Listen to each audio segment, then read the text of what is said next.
Baby, I'm preying on you tonight. Hunt you down, eat you alive. Just like animals.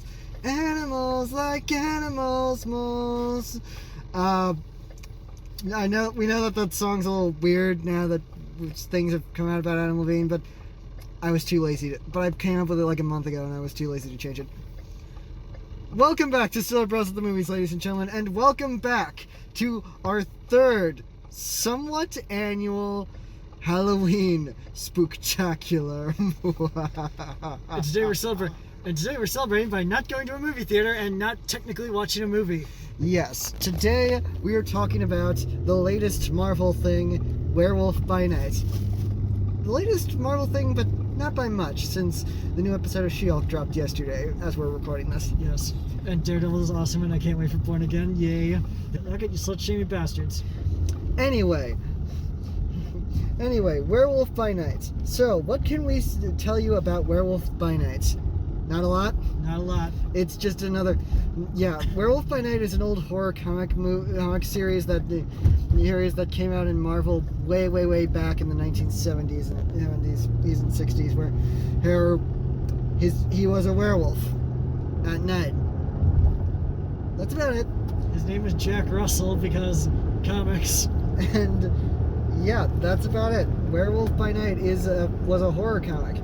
The biggest claim to fame it had was that the character of Moon Knight was introduced in a Werewolf by Night comic, and Moon Knight got a Disney Plus series earlier this year.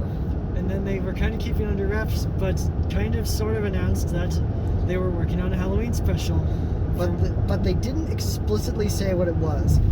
But a lot of people just kind of assumed that it was going to be Werewolf by Night. Including a few hints that they put in the Moon Knight series.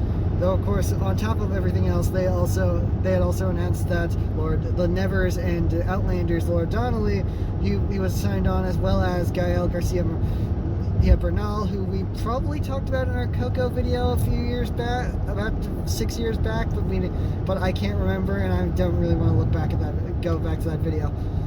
No, but then we got the announcement that they were bringing on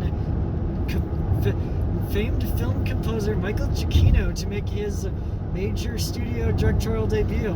Yeah, as a composer, you probably recognize that name from all the times we have switched between the two different pronunciations of it.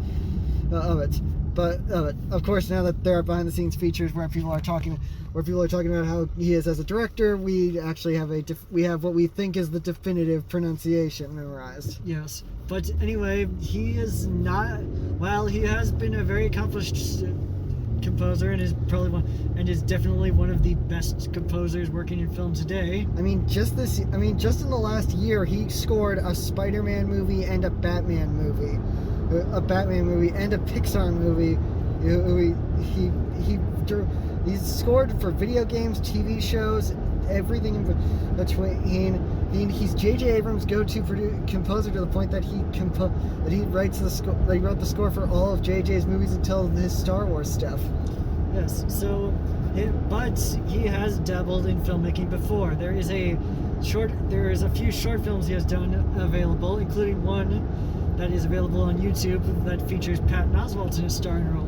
Yeah, he made a quick Comic-Con short film, and he did a Star Trek related short film that we don't know much about. But this is the first time that a major studio is like, hey, let's give you the director's chair on something big. Well, big-ish. Technically, Werewolf by Night is not technically a movie. It's not technically a series. We're not quite sure what led them to decide let's go somewhere in between, but that's what they went with. It's a 55-minute Halloween special exclusively released on Disney Plus. It's a one-off, and it is just obviously very Halloween. And it is obviously with a Werewolf by Night, Halloween is the perfect time. So it was a good idea to do it as a Halloween special. And because it was kept under wraps for so long, we had no clue what the story would be. Like, would this be like they did with Moon Knight, where it's like he's waking up and suddenly like, oh my God, what did I do last night? Or would they do something else? And about 3 weeks ago, D23 happened, and we found out, and we got our first trailer. and we found out exactly what this is. It's an old school horror movie set set around a group of monster hunters. And they are hunting a monster. Though of course our werewolf by night in question, Jack Russell, played by Gael Garcia Bernal, is not the monster in question they're hunting, but he is harboring the secret that he is the titular werewolf by night. So we get this story, we get this premise now, and it kind of is exciting to see what we saw in that trailer and where we could see the MCU going forward with specials like this. There are already rumors that Marvel's is maybe deciding to drop some of their shows and just turn them into specials, similar to what they're doing with Armor Wars now. Except Armor Wars is a movie. It's going to be a movie from what we've heard so far. Whereas they have the Okoye spin-off series and the Shang-Chi spin-off series apparently are I sound like that apparently kid suddenly. They are potentially becoming their own, being ditched as series and becoming their own specials. And now but for right now we've got Werewolf by Night, and also the first Marvel thing to be made entirely in black and white since the first 2 episodes of WandaVision. Yes. And it is, and while it's not the first thing Marvel has made for Disney Plus, it is kind of an interesting direction for them to go again because it's a special, not a movie or a show, because we haven't had anything like this from Marvel yet, and it's the second Halloween-y thing that Disney Plus has dropped in the last week, because we just got Hocus Pocus 2 dropping, which was good. It was good. But it's one of those things where it was better than the original, but only by the metric of they actually threw a budget at this one. With the fact that it was probably the best possible movie you could ask for out of a Hocus Pocus sequel. Yeah, but anyway, yeah, Werewolf by Night. We're gonna go home. We're gonna queue it up on Disney Plus. We're gonna talk about it on camera, and then we're gonna go back to our watch through of the entirety of the Owl House before season 3 next week. Yay! For the record, if you've ever watched any of our videos and have not watched the Owl House yet, please please watch it. It's too late to save it from ending, at the end of this season. But we might get more stuff from it if enough people start watching it. Yeah, so watched it. Yeah, so just side tangent of just continuing to shill for the mouse. The movies stuff you should see on Disney Plus: Hocus Pocus 2, Owl House, Werewolf by Night. All right. So anyway, now that that's all over, we'll see you guys after the jump. All right, quick disclaimer: we're not just driving around to waste gas and keep the format alive. We are going to get dinner right now. I figured we might as well kill 2 birds with one stone. Also, it's very noisy in our house right now, so this is for audio purposes as well. Yes. So anyway, Werewolf by Night is fantastic. Yeah. For every purpose that it needs. It's appropriately scary, appropriately fun, and it's really good. When it comes to prestige television, Marvel has definitely been hitting it out of the park lately, especially with stuff like She-Hulk and Miss Marvel and Moon Knight. I feel like they have been getting better and better with the stuff they've been putting out this year, almost consistently, at least on the TV side. Though the difference between Werewolf by Night and most other Marvel TV projects is that this is very clearly supposed to be one story. It's told in a very specific style, as opposed to the other ones that tell stories in a very Marvel style, except minus 1 or 2 things, like the fact that She-Hulk is a straight up sitcom with the same kind of cartoony jokes. Loki is a weird Doctor Who multiversal mismatch. Speaking of which, yeah, we're doing this on every Marvel project, if you recall.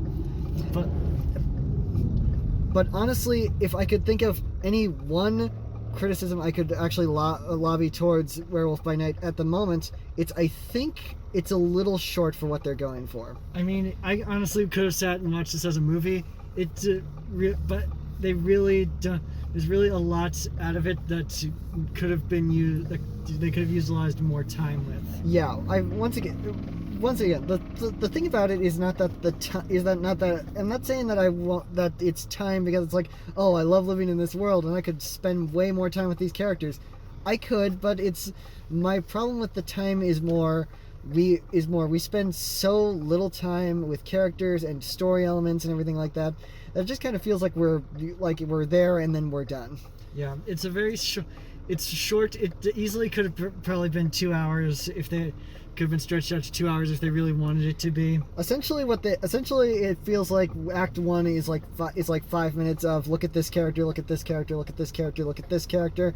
Act 2 is the majority of the thing, and Act 3 is a little bit, and Act 3 is kind of like the last 5 minutes at the end to kind of ease us out of it. Yeah. Not that I'm, but once again, not that I'm complaining because what we've got is good. Michael Giacchino has would be very ready to do a feature by this point with the way that Werewolf by Night seemed to work. There's a very clear understanding of what kind of visual style he wanted to do with this is, and it is very evocative of the sort of 40s kind of movies that we have granted seen very little of. I mean the most reference we personally can think of is Young Frankenstein, but this is very much a movie this is very much a project that knew what it wanted to do and it did exactly that. It looks perfectly like one of these old time Universal monster movies.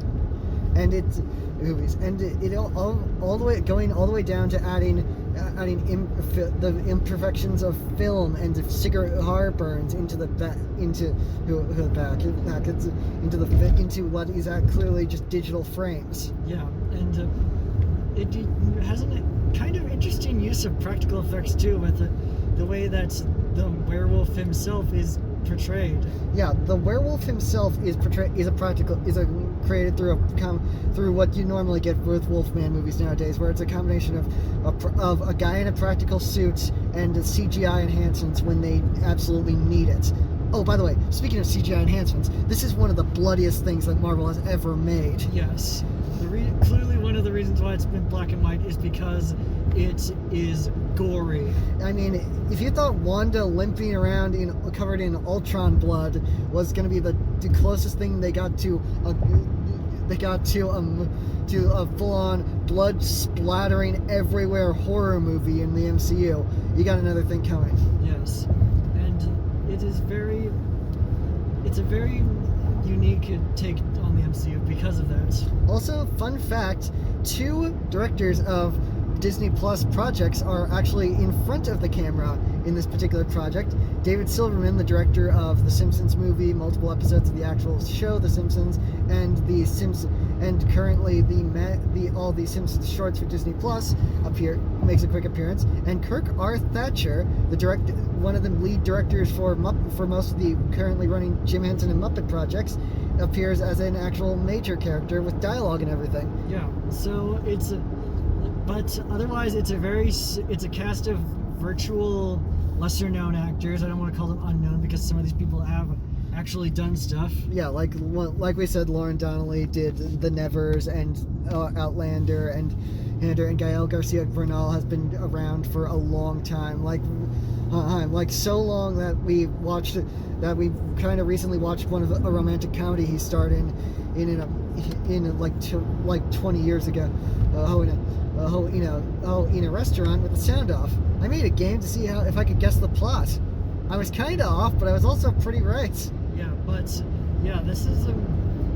This is very much something Marvel clearly wants to, an idea of stuff. There are some references that even lesser film fans will get especially at the very end. It's very much one of those cases where Michael Giacchino wants to show you that yeah, guys, I like movies too. I like to watch movies. And he does a pretty good job. I'm excited to see what he does next as a director. If he does anything bigger than this, that would be amazing. If this is as big as he gets. That would also be pretty fine if he sticks around to scoring movies and then occasionally directs a little TV thing on the side. That's fine, but maybe one day he'll be able to just make a feature or something. But as for right now, he did a fantastic job directing and acting this, and also the score is perfect for horror movie score or especially for this type of hammer horror 1940s kind of thing. And I can't remember off the top of my head if Michael Giacchino's scored a horror movie. I'm pretty sure he has, but I can't remember which ones. Yeah. And yeah, Werewolf by Night is probably the most effective Marvel Halloween thing that we could have possibly asked for. Hopefully we'll see. Maybe we'll see more. Hopefully we see more of these characters. There is a very interesting. We get it with the ending. There is open to see what's next with these particular characters. I mean, there's always the possibility that Blade could show up. That these Blade guys or could. Moon Knight. These guys could just team up with Blade or Moon Knight, the two guys we have guaranteed in the MCU that interact with monsters. Because otherwise, I can't think of a way that like Captain America could suddenly show up and start wailing on werewolves. Yeah. But then again, this is comic book stuff, so it could happen. It's really a toss-up to see where it could go. But anyway, I think that's it. Don't forget to... You got anything? I got nothing. Alright, don't forget to like this video, subscribe to this channel. Don't forget... Watch The Owl House on Disney Plus, and don't forget to tune in next time when The Age of Heroes is over.